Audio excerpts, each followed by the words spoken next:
In the name of Christ, who guides us through life's trials. Amen. Please be seated.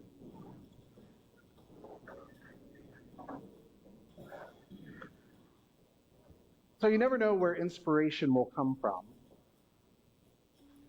A few days ago, while I was in the office working on today's sermon, Michael texted to ask how it was going.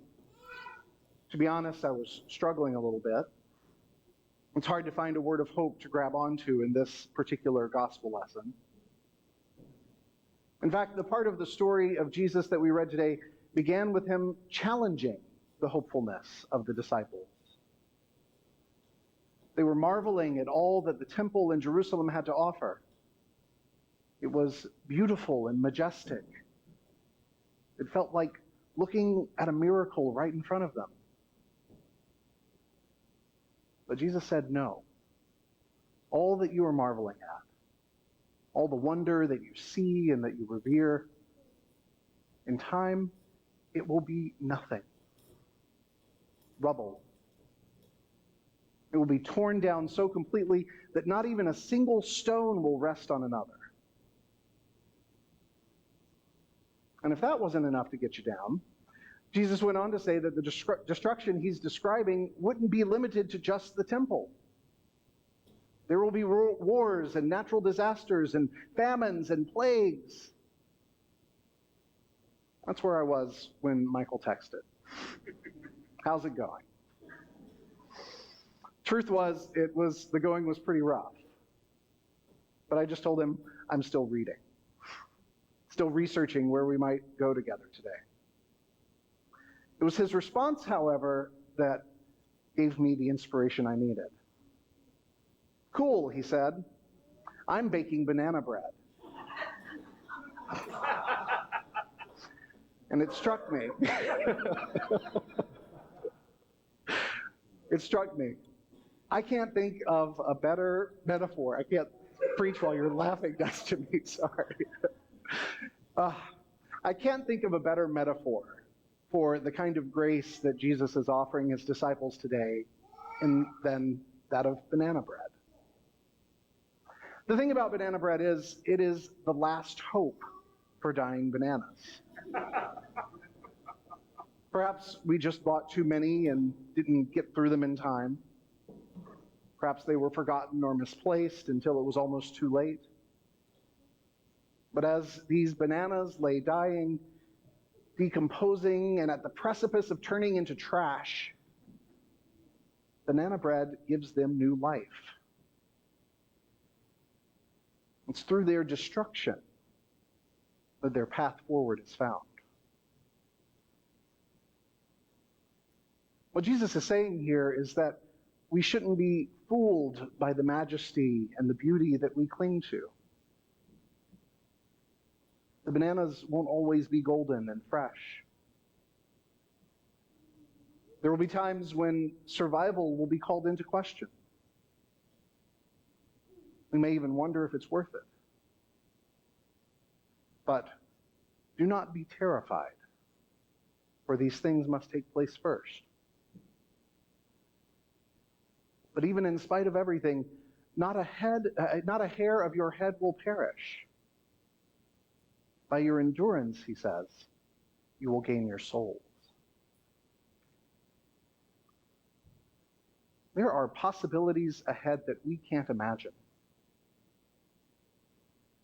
Possibilities that go beyond the beauty and majesty that we're clinging to right now.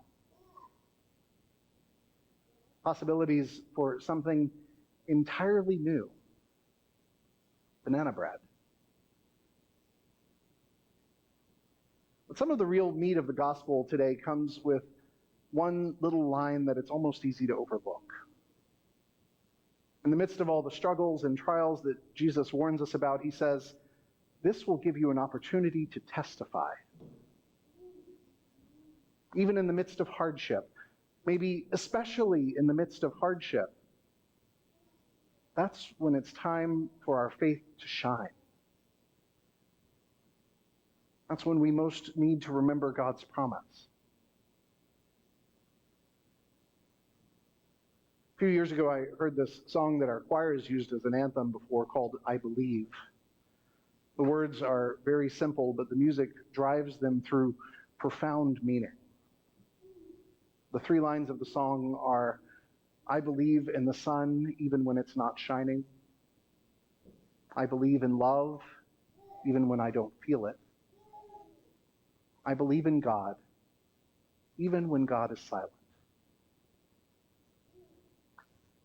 That is testimony in the face of adversity. But it becomes even more profound when you learn the backstory. These words were derived from words found inscribed on the wall of a cellar written by an unknown Jewish person in a concentration camp during World War II. The full inscription is this: I believe in the sun even when it's not shining. And I believe in love even when there's no one there. And I believe in God even when he is silent. I believe through any trial there is always a way. But sometimes in this suffering and hopeless despair, my heart cries for shelter, to know someone's there. But a voice rises within me saying, hold on, my child. I'll give you strength. I'll give you hope. Just stay a little while. I believe in the sun even when it's not shining. And I believe in love even when there's no one there. But I believe in God even when he is silent. I believe through any trial there is always a way. May there someday be sunshine. May there someday be happiness. May there someday be love. May there someday be peace. That is faith. That is testifying to the power of light and love and God when they seem so far out of reach. But that's when it means the most. The words that Jesus shares aren't predicting some literal end of days. In fact, they were written several decades after the destruction of the temple by the Roman Empire. So really they were a report of what had actually happened. But the real power of this little excerpt from the gospel is that through all the bad that we can imagine, God will still be real.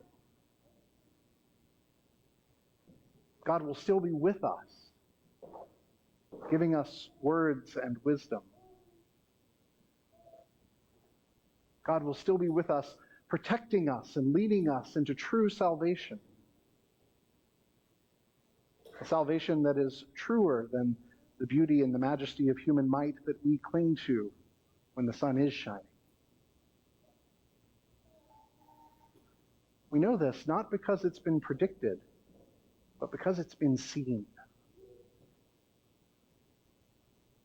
I've often said the promise of God is not that our problems will be made to disappear. The promise of God is that we won't be left alone. Whatever comes, God will still be right there with us. It was true for the people of the first century who saw their world crumbling around them. It was true for all the people who were victims of the Holocaust. And it is true for us. When our world is crumbling around us, God will still be with us. And that is the time to testify to our faith. That's when it means the most.